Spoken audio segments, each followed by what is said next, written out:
Par lāčiem 5. sērija. Nebija domājis šodien neko rakstīt. Brīvdienas kā nekā sestdiena, bet kaut kā man pēc tam TV24 raidījuma viss vēl vārās iekšā. Un jā, raidījums būs šodien 15:00, tas ir sestdiena. Paskatieties varbūt. Jā, kas laikam visvairāk kaitina, jāsaka, laikam tā ir tas oponentu snobisms vai vienkāršākajiem vārdiem augstprātība, kas bija aizkadrā jūtama, nekas tur nesanāks un tā, viss noērēs. Un arī, teiksim, pat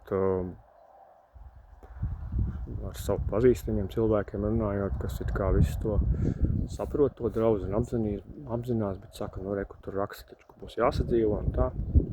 Un tāda nolemtības sajūta bezmaz vai rodās, nu līdzīgi tā kā, nezinu, salīdzinājumā, kad cilvēku ved uz nošaušanu, jā, kad, viss, jā, tev jāsamierinās, tev tagad tā būs, tur gan nebūs jādzīvo, bet būs beigas, bet, principā, jā, es vienkārši gribu visiem cilvēkiem teikt, tā nav.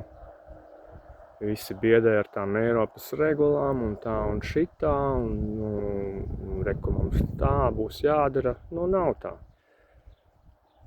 Jāpasaka vienkārši savs stingrs vārds, kā arī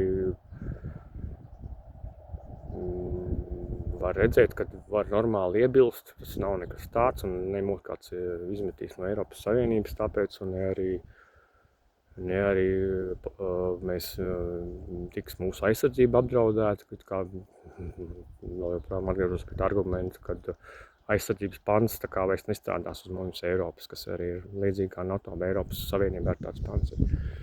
Tas ir absurds. Un arī tā nepārtraukta atsaukšanās, redziet, tur Igaunijā tā 1000 un viss. Mums nav jāskatās ne uz Igauniju, ne uz Somiju, vienalga. Mēs varam pateikt, mēs saviem cilvēkiem ļausim droši dzīvot, rūpēsimies par viņiem un visu, jo te nav neviena argumenta, nav neviena saprātīga argumenta, kāpēc mēs nevarētu turpināt droši iet mežā, kā tas bijis pēdējos 100 gadus, tiešām droši tā var teikt. Kad lāči praktiski nav bijis, un ekosistēma nav sabrukusi. Jā, varbūt tur nianses ir, bet tas neatsver, neviens šis sniegs neatsver to draudu, ko mēs uzņemamies, un to komfortu, jā. Tieši arī pat ministrievā manā teikts, ka tas ir psiholoģiskais komforts.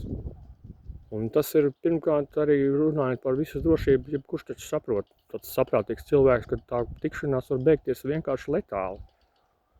Jā, un vēl lieksim, lai, vēl tāda nianse, ko es te uzzināju podkāstu klausoties, ka lācis savu medījumā ēd dzīvu. No zarna puses, jo zarnas visgaršīgākās esot. Jā. Jo viņš ir tik gudrs, ka viņš saprot, ka nav jēgas tur viņu nobeigt. Tā kā tā. Un es domāju, vienkārši cilvēki mīļie, saprotiet, atkal, protams, sanāk atgriezties pie tām iepriekšējām domām, ko es tur video iepriekšējās es teicu, bet tā tas ir, vienkārši gribu vēlreiz uzsvērt, mums nav jājūtās vainīgiem, ka mēs kādu tagad, ierobežojam vai apdraudam vai neļaujam lāčiem dzīvot. Galu galā, kas ir primārais, cilvēks vai lācis, vai mēs esam lāču valsts, vai mēs esam cilvēku valsts, vai mēs domājam par saviem cilvēkiem.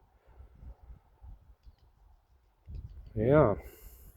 Ko es vēl gribēju teikt, vēl bija kaut kas tāds, mēģināšu atcerēties.